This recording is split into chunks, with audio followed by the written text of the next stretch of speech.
ओम नमः शिवाय। श्री शिवाय नमः। श्री शंकराय नमः। एक समय महामुनि श्री सुची महाराज शौनकादिक मुनियों से कहने लगे कि विदर्भ देश में एक अत्यंत सुंदर अमरावती नाम की नगरी है। वहाँ देवादिदेव भगवान श्री महादेव जी का विशाल मंदिर पहाड़ी रमणीक बना है, जिसकी महिमा का वर्णन प्राय तीनों लोकों में प्रसिद्ध है। वहाँ पर एक समय आशुतोष भगवान श्री शिव जी पार्वती के सहित कैलाश से घूमते घूमते एकाएक आ निकले। उस पवित्र मनोहर स्थान को देखकर पार्वती जी ने शिव जी से कहा कि हे नाथ, यहाँ चौपड़ पासा मारकर खेल खेलना चाहिए। यह सुन शिव जी ने उसी समय अपने दूतों से चौपड़ पासे मंगवाकर खेल आरंभ किया। खेल खेलते खेलते देवी पार्वती जी चौपड़ की बाजी जीत गई। यह देखकर महादेव जी कहने लगे कि यह बाजी तो मैं जीता हूँ। इसके बाद फिर दोबारा खेल खेलना प्रारंभ किया तो फिर भी पार्वती जी जीत गई। तब पार्वती जी ने उस शिवालय का जो गुरु नाम का पुजारी निकट था उससे पूछा कि अब की बार यह बाजी किसने जीती है, सत्य सत्य कहो, मौन क्यों बैठे हो। तब गुरु पुजारी बोला, यह बाजी शिव जी ने जीती है। ऐसा सुन पार्वती जी ने क्रुद्ध होकर पुजारी को शाप दिया कि तेरे सारे शरीर में कोढ़ हो जाएगा, इसमें विलंब बिल्कुल ही नहीं लगेगा क्योंकि तू असत्य बोला है। इस प्रकार गुरु को भयंकर शाप देकर पार्वती सहित श्री शिव जी कैलाश पर्वत को पधार गए। तदंतर गुरु पुजारी ने अपना शरीर देखा तो सती के शाप से सारे शरीर में कोढ़ ही कोढ़ दिखाई देने लगा। इस महाविकट दुख के कारण गुरु चित्त में चिंता करने लगा कि कहाँ जाऊं, किससे कहूँ, क्या उपाय करूं। हे श्रोताओं, इस तरह वह गुरु मन ही मन व्याकुल हो चिंता कर ही रहा था कि उस समय स्वर्ग से एक अप्सरा पूजन की सामग्री लेकर पशुपतिनाथ श्री महादेव जी का पूजन करने के लिए उस शिवालय में आई। उसने मंदिर में आते ही उस महादुखी गुरु पुजारी से पूछा कि तुम्हें यह कोढ़ किस प्रकार और क्यों हो गई है। तब गुरु ने बड़ी ही निर्ममता से विनय पूर्वक कहा कि मैं बहुत घबरा रहा हूँ और सत्यता पूर्वक कहता हूँ कि मुझे श्री पार्वती जी ने शाप दिया है। हे माता, कोई उपाय हो तो कृपया शीघ्र बताओ। इतना कह दुखी हो गुरु अप्सरा के चरणों में गिर पड़ा। तब अप्सरा कहने लगी, तुम किसी तरह से मत घबराओ और शुद्ध अंतःकरण से श्रद्धा भक्ति से प्रेम पूर्वक 16 सोमवार मनसा व्रत का आचरण करो। इससे तुम्हारा कोढ़ तत्काल ही दूर हो जाएगा। और उस सुंदरी ने उस व्रत का महामात्य एवं विधि बतलाए कि हे गुरु, सोमवार के दिन भर निराहार रहना, फिर सायंकाल प्रदोष के समय श्री पार्वती सहित श्री शिव जी का पूजन शास्त्रीय विधि विधान से करें तथा पंचाक्षर ओम नमः शिवाय इस महामंत्र का यथाशक्ति जाप, कथा, शिव कीर्तन आदि भी करें। तत्पश्चात आधा सेर पका गेहूं का आटा लेकर बिना नमक के 3 रोट बनाए, अग्नि पर सेक कर घी गुड़ मिलाए और चूरमा तैयार कर उसके 3 हिस्से करें। प्रत्येक में बेलपत्र छोड़कर श्रद्धा भक्ति के साथ भगवान श्री भगवानी शंकर को नैवेद्य समर्पण करें। फिर पहला भाग शिव जी के जलाधारी में अर्पित करें, दूसरा भाग ब्रह्मचारी बालक को प्रसाद में वितरण करें और तीसरा भाग व्रतकर्ता स्वयं प्रसाद ग्रहण कर लेवे। इस प्रकार बिना खंडित के इस 16 सोमवार मनसा व्रत का आचरण प्रेम भाव से करते रहें। जब 17 सोमवार आए उस शुभ दिन इस महाव्रत के उद्यापन का विधान कुटुंब परिवार के साथ विधि पूर्वक यथाशक्ति अवश्य करें।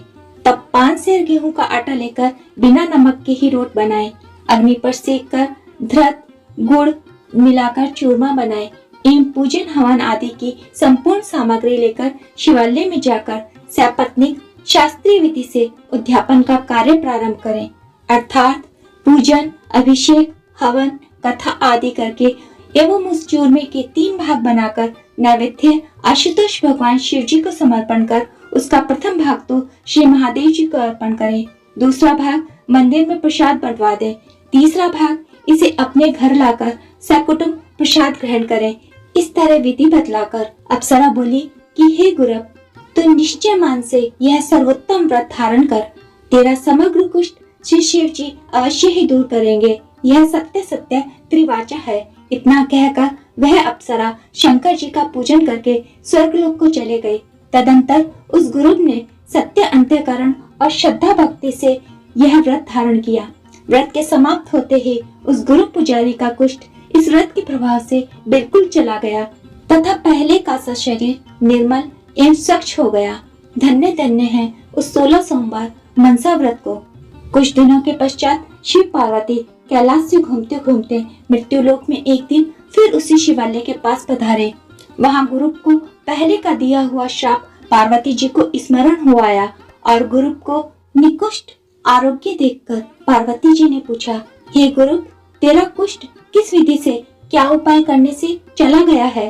तब गुरु पुजारी हाथ जोड़कर अकलाता हुआ चरणों में गिरकर बोला, हे माता, मैंने कैलाशवासी भगवान श्री शंकर जी का ध्यान कर 16 सोमवार मनसा व्रत को धारण किया है। उन्हीं भवानी शंकर की पूर्ण कृपा से मेरा संपूर्ण कुष्ठ निवारण हुआ। उन प्रभु की लीला अनंत और अपरंपार है। ऐसा कहकर गदगद हो व्रत की विधि आदि से अंत तक वर्णन करने लगा। इस तरह गुरु पुजारी के मुख से व्रत की विधि और महामात्य सुनकर पार्वती अति विस्मित हो मन ही मन कहने लगी कि इस व्रत की महिमा बड़ी ही चमत्कारी है।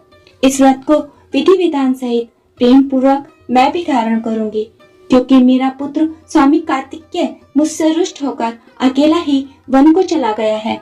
वापस शीघ्र आने की कामना से पार्वती जी ने व्रत को करना प्रारंभ किया। व्रत के समाप्त होते ही वन में रहते हुए स्वामी कार्तिकेय के मन में विचार आने लगा कि माता से क्रोध करना ठीक नहीं है। ऐसा निश्चय कर उसी समय वन से वापस आकर माता के चरणों में साष्टांग दंडवत प्रणाम किया। अपने प्रिय पुत्र स्वामी कार्तिकेय को देखकर श्री पार्वती जी प्रसन्नता के मारे फूली नहीं समाई। इसके बाद स्वामी कार्तिकेय माता पार्वती जी से बोले कि मेरा मन तुम्हारे पास एक क्षण भर भी रहना नहीं चाहता था, पर आज एकाएक अंत्य कारण में ऐसा भाव उत्पन्न हुआ कि श्री माता जी के शुभ दर्शन शीघ्र ही करने चाहिए। सो हे जननी, इसका क्या कारण है? यह सुन गिरजा बोली, हे श्रेष्ठ पुत्र, मैंने 16 सोमवार मनसा व्रत का आचरण किया है। यह सब उसी व्रत का प्रभाव है जो तेरे चित्त में मुझसे मिलने की भावना जागृत हुई। इस प्रकार स्वामी कार्तिकेय ने यह वृतांत बहुत चित्त लगाकर सुना और कहा, हे मातेश्वरी, यह उत्तम व्रत मैं भी करना चाहता हूँ। कृपया इसकी आदोपांत विधि बतला दीजिए। कारण कि मेरा एक परम प्रिय ब्राह्मण देव मित्र है, वह बहुत दिनों से न मालूम कहाँ चला गया है। मुझे उससे मिलने की बड़ी ही उत्कंठा है। तब पार्वती जी ने व्रत की विधि बतला दी। तदंतर स्वामी कार्तिकेय ने भी विधिवत 16 सोमवार मनसा व्रत हार्दिक भाव से करना आरंभ किया। व्रत के समाप्त होते ही उसी दिन एक सुंदर वन में घूमते घूमते सहज ही कार्तिकेय स्वामी की व उनके परम मित्र ब्राह्मण देव की अकस्मात भेंट हो गई। दोनों आपस में बड़े प्रेम से मिले। परस्पर कुशल क्षेम पूछने के बाद ब्राह्मण देव ने कहा, हे मित्र, आपकी व मेरी यह एकाएकी रास्ते में जो भेंट हुई है, यह अत्यंत आश्चर्यजनक है। तब स्वामी कार्तिकेय बोले कि हे भ्रात, मैंने एक अद्भुत 16 सोमवार मनसा व्रत किया है। यह इसी व्रत की महिमा का फल है। यह सुन वह मित्र मन ही मन विस्मित होता हुआ कार्तिक स्वामी से कहने लगा, हे प्रिय सखा, मेरी इच्छा श्रेष्ठ विवाह करने की है, इसलिए कृपा मुझे भी इस व्रत के विधि बतला देवे। यह सुन स्वामी कार्तिकेय ने अपने परम मित्र ब्राह्मण को पूर्णतः विधि बतला दी। वह ब्राह्मण व्रत को श्रद्धा, भक्ति एवं प्रेम पूर्वक प्रारंभ कर देश देशांतरों में घूमने लगा। कर्म की गति बड़ी ही विचित्र और गहन होती है। व्रत के पूर्ण होते ही घूमते घूमते एक दिन ब्राह्मण को मार्ग में एक सुंदर नगर प्राप्त हुआ। वहाँ की अपूर्व शोभा को देखकर विश्राम के लिए वह ब्राह्मण वहीं ठहर गया। उस नगर के राजा धर्मधुरंधर थे।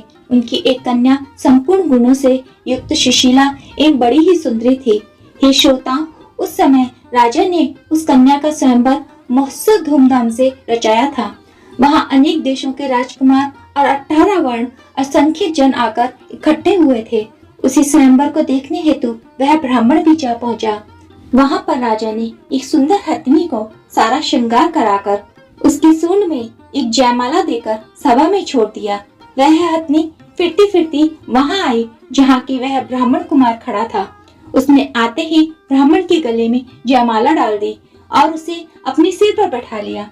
राजा ने यह देख बड़ा आनंद मनाया और प्रसन्नता के साथ अपनी कन्या का विवाह संस्कार वेदोक्त विधि से कर दिया एवं अतुल्य धान्य आभूषण आदि सहित उन दोनों के रहने के लिए एक निराला सुंदर भवन भी दे दिया। इस तरह ब्राह्मण सुंदर राजकन्या को पाकर सुख से जीवन व्यतीत करने लगा। एक दिन वह राजकुमारी अपने पतिदेव से पूछने लगी कि हे प्राणनाथ, आपने कौन सा ऐसा भारी पुण्य किया था जिसके प्रताप से मैं आपको प्राप्त हुई हूँ। यह सुनकर वह ब्राह्मण कहने लगा कि हे प्रिय, मैंने आशुतोष भगवान शंकर का ध्यान लगाकर 16 सोमवार मनसा व्रत धारण किया था। उसी महाव्रत के पुण्य से तू मुझे पत्नी रूप में प्राप्त हुई है। यह सुनकर राजकुमारी आश्चर्य करते हुए कई बार धन्य धन्य कहकर बोली कि यह व्रत मनवांछित फल देने वाला और बड़ा ही चमत्कारी है। इसका मैं भी हार्दिक श्रद्धा भक्ति से चिरंजीवी पुत्र कामना के लिए आचरण करूंगी। इतना कह उस राजपुत्री ने उक्त व्रत को करना प्रारंभ कर दिया। व्रत के पूर्ण होते ही कुछ ही दिनों के पश्चात राजकुमारी को भूत भावन भगवान शंकर की असीम कृपा से 100 वर्ष की उम्र वाला सुशील, ज्ञानी, पुण्यशील, प्रतापवंत तथा माता पिता की सेवा करने वाला आज्ञाकारी सुंदर पुत्र उत्पन्न हुआ। वे दंपत्ति मन ही मन इस शिव महाव्रत की महिमा का वर्णन करते हुए इन पुत्र को देख देख कर बड़े ही हर्षित हुए। इस तरह जब उस ब्राह्मण का पुत्र कुछ बड़ा हुआ तो थोड़े ही दिनों में पढ़ लिख कर संपूर्ण ज्ञान से निपुण हो एक दिन विनय पूर्वक हाथ जोड़कर माता से प्रश्न करने लगा कि हे जननी, मैं सकल गुण संपन्न तुम्हें कौन से पुण्य तप के प्रभाव से प्राप्त हुआ हूँ। यह सुन माता ने उत्तर दिया कि हे धर्मशील पुत्र, मैंने उत्तम शिव व्रत 16 सोमवार मनसा व्रत भक्ति पूर्वक एकाग्र मन से धारण किया है, जिससे त्रिशूल पाणी महादेव ने प्रसन्न होकर हमारी मनोकामना पूर्ण की। ऐसा सुन उस पुत्र ने नम्रता से पूछा कि हे माताजी, कृपया इस परम श्रेष्ठ व्रत की विधि मुझे भी बतला दीजिए। मैं भी इस व्रत को शुद्ध अंतःकरण से अवश्य ही धारण करूंगा, क्योंकि मेरी इच्छा दुखों से रहित होकर विशाल राज्य प्राप्त करने की है। तब माता ने उक्त महाव्रत की शास्त्रीय विधि अपने प्रिय पुत्र को बतला दी। फिर ब्राह्मण के पुत्र ने इस व्रत को यथाविधि करना प्रारंभ किया। व्रत पूरा भी नहीं होने पाया था कि एक विशाल देश के राजा, जिनकी बिल्कुल वृद्धावस्था प्राप्त हो गई थी, उसके कोई पुत्र भी नहीं था, केवल एक कन्या संतान ही थी। उस समय राजा ने सारे राज्य भर में यह घोषणा कर दी कि मैं राज सहित अपनी कन्या स्वयंवर द्वारा प्रदान करूंगा। यह सुन विप्र कुमार भी वहां चला गया और स्वयंवर में भगवान शंकर की कृपा से उस राजकन्या ने सर्वगुण संपन्न उस ब्राह्मण कुमार को चुन लिया एवं नृपति श्रेष्ठ ने वेदोक्त विधि से अपनी कन्या का विवाह संस्कार महोत्सव के साथ उसके साथ कर दिया तथा राज्य के संपूर्ण अधिकार राज्य सहित देकर आप वन में तप करने के लिए चला गया। इधर ब्राह्मण कुमार, जो कि अब राजा बन चुका था, व्रत के प्रभाव से अपनी धर्म पत्नी रानी के साथ अनेकों सुख भोगते हुए नीति पूर्वक राज्य करने लगा। उसी समय जब व्रत पूर्ण होने में आया और 17वां सोमवार आकर प्राप्त हुआ, उस सब दिन राजा ने अपनी प्रियतमा रानी से सब सामग्री लेकर इन 500 गेहूं के आटे का चूरमा बनाकर और उसके बराबर 3 भाग करके भगवान शंकर जी के मंदिर में चलने के लिए कहा। तब रानी ने मन ही मन विचार किया कि राजा ऐसी कृपणता क्यों कर रहे हैं। 500 रुपयों की थाली भरकर शिवालय में क्यों नहीं पधारते। ऐसा पूर्ण निश्चय कर रानी ने 500 रुपया थाली में भरकर अन्य सामग्री के सहित दास दासियों के साथ मंदिर में पहुंचा दिए और रानी पतिदेव के साथ शिव पूजन के लिए नहीं गई। रानी के ऐसा करने पर यह व्रत भंग हो गया और भगवान शिव उसी समय क्रोधित हो गए और दंडी साधु का रूप धारण कर राजा के पास आकर बोले कि हे राजन, तेरी रानी ने शिव व्रत भंग कर दिया है, इसलिए इसको राजमहल से शीघ्र ही बाहर निकाल दे, नहीं तो तेरा सारा राज्य नष्ट भ्रष्ट होकर भयंकर अनर्थ को प्राप्त हो जाएगा। इस प्रकार यति रूप शिव जी राजा से ऐसी बात कर ही रहे थे कि बीच में प्राचीन प्रधानमंत्री गण बोल उठे कि यह राज्य इस रानी के पिता का ही दिया हुआ है, अतः रानी को निकालना बिल्कुल अनुचित है। तब शिव जी फिर महाक्रोध करके कहने लगे कि हे मूर्ख प्रधानों, जिसने भगवान शंकर का व्रत भंग कर दिया है, अब उसको घर में रखना ठीक नहीं है। तब राजा ने दोनों तरफ का विचार कर उसी समय रानी को राजमहल से बाहर निकाल दिया। रानी बड़ी दीन दुखी होकर अत्यंत शोक के साथ वहां से पांव पैदल ही चल पड़ी। चलते चलते बहुत दूर जाकर एक गांव दिखाई दिया। रानी उस गांव में जाकर एक वृद्धा के घर रहने लगी। वृद्धा रानी को देख प्रसन्न हुई और बोले कि एक कार्य तुझे सौंपती हूँ कि यह रुई के फौले हैं, इन्हें बाजार में ले जाकर बेचा। यह बात वृद्धा की सुनकर रानी हर्षित हो रुई के फौले लेकर बाजार में बेचने को गई, परंतु वहाँ भगवान शंकर जी के प्रकोप से उसी समय ऐसी भयंकर आंधी चली कि रुई के फौले सबके सब उड़ गए। तब रानी ने आकर बुढ़िया से कहा, हे माता, वे रुई के फौले तो अद्भुत पवन के चलने से सबके सभी उड़ गए। उस वृद्धा ने आश्चर्ययुक्त यह वचन सुनकर रानी से कहा, अब तो मेरे घर से शीघ्र चली जा। तब रानी वहाँ से निकलकर एक तेली के घर रहने लगी। उस तेली के यहाँ तेल के भरे हुए घट रखे थे। रानी की दृष्टि जब तेल पर पड़ी तो शिवजी के महाप्रकोप से तत्काल ही सब घरों का तेल उड़ गया। तेली यह देखकर विस्मित हो कहने लगा कि यह दीन स्त्री मेरे घर में जैसे ही आई है, तेल के भरे घड़ों को देखते ही देखते सबका सब तेल उड़ गया। अतः रानी से बोला, कृपा कर मेरे घर से बाहर निकल जाइए और अन्यत्र कहीं भी जाकर रहिए। यदि तुम मेरे यहाँ रहोगी तो मैं अवश्य ही भिक्षुक हो जाऊंगा। ऐसा कह तेली ने भी रानी को अपने घर से बाहर निकाल दिया।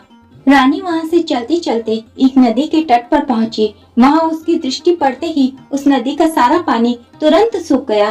तब रानी मन ही मन बड़ी आश्चर्य करती हुई विचार करने लगी कि यह सब मेरी ही महापापों का फल है। तदंतर वह रानी नाना प्रकार के महासंकट उठाती हुई एवं मारे मारे चारों ओर वनों में घूमने लगी। फिरते फिरते अकस्मात एक सुंदर निर्मल जल से भरा सरोवर देखा। रानी उस तालाब के समीप आई और जल के ऊपर दृष्टि डालते ही पानी में असंख्य कीड़े पड़ गए। यह देख और भी अधिक व्याकुल होने लगी। उसी समय वहाँ पर ग्वाल बाल गौवों और बछड़ों को चराते हुए पानी पिलाने के लिए आ गए। उन्होंने भी उस जल के भीतर असंख्य कीड़े पड़े हुए देखे तो आपस में कहने लगे कि यह पानी नहीं पिलाना चाहिए। ऐसा कहकर खाले ही चले गए। इतने में ही वहाँ जल लेने के लिए एक तपस्वी गुसाई महाराज भी आए और उन्होंने जब यह सब देखा तो उनको रानी की दशा पर बड़ी दया आई। फिर कहीं अन्यत्र पानी भरकर एवं उस रानी को अपने साथ ले अपने आश्रम पर आए। गुसाई ने रानी से कहा, बेटी तू मेरी कन्या के समान है, तेरे लिए अन्न वस्त्र की कोई कमी नहीं है, तू यहाँ स्वस्थ एकाग्रचित्त मन से रहे। यह बात सुन रानी उस महात्मा गुसाई जी के आश्रम में रहने लगी। वह आश्रम का समस्त कार्य करती थी, परंतु शिव व्रत भंग करने से अनेकों दुख उठाते हुए खाने पीने की जितनी वस्तुओं को स्पर्श करती उतनी ही चीजों में कीड़े पड़ जाते थे। यह देख गुसाई जी अत्यंत चिंतातुर हो आश्चर्य करने लगे और विचार करने लगे कि अब क्या यत्न करना चाहिए। इस निराश्रित दीन दुखिया अबला पर क्या दोष लगा है। कोई ऐसा उपाय शीघ्र करना चाहिए जिससे इसके सर्व दोषादि संकट निवृत्त हो जाए। इस प्रकार पूर्ण निश्चय कर गुसाई महाराज ने उसी समय भगवान शंकर का उग्र तप अनुष्ठान करना प्रारंभ कर दिया। उस अनुष्ठान से कुछ ही समय में भोलेनाथ प्रसन्न हुए और प्रत्यक्ष रूप में प्रकट होकर बोले, जो तेरे अंतःकरण में हो वो वर मांग ले। तब गुसाई महाराज भगवान श्री आशुतोष के चरणों में गिरकर हाथ जोड़कर प्रार्थना करने लगे कि हे भगवान, इस भाग्यहीन अबला पर क्या दोष लगा है और इससे कैसे छुटकारा पा सकेगी। हे प्रभु, कृपा करके मुझे यह बतलाइए। तब दीन दयालु भगवान शिव ने कहा कि हे तपस्विन, इस रानी ने मेरे 16 सोमवार मनसा व्रत को भंग कर दिया है, अतः इसी महादोष से इसे अनेकों संकट प्राप्त होकर ऐसी महाविकट दशा प्राप्त हुई है। यह रानी हार्दिक भाव भक्ति से मेरे इस परम प्रिय 16 सोमवार मनसा व्रत को यथाविधि अखंड आचरण करे तो हे महात्मन, व्रत समाप्त होने पर ही यह संपूर्ण दोषों एवं दुखों से छूट जाएगी तथा स्वयं इसका पति यहाँ आकर शीघ्र ही इसे ले जाएगा और पहले की तरह अतुल सुख और सौख्य प्राप्त करेगी। हे श्रोताओं, महादेव जी ऐसा वरदान देकर कैलाश धाम को अंतर्ध्यान हो गए।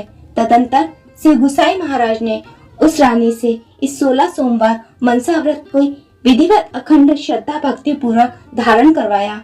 उक्त महाव्रत के पूर्ण होते ही रानी के सारे संकट दूर हो गए। अर्थात इस व्रत के प्रताप से उधर कई दिनों से राजा अपने मन ही मन विचार करने लगे कि रानी की खोज कहीं न कहीं कराना चाहिए। ऐसा निश्चय करते ही उन्होंने तुरंत दूतों को बुलाकर रानी को ढूंढने के लिए चारों ओर देश देशांतरों में भेज दिया।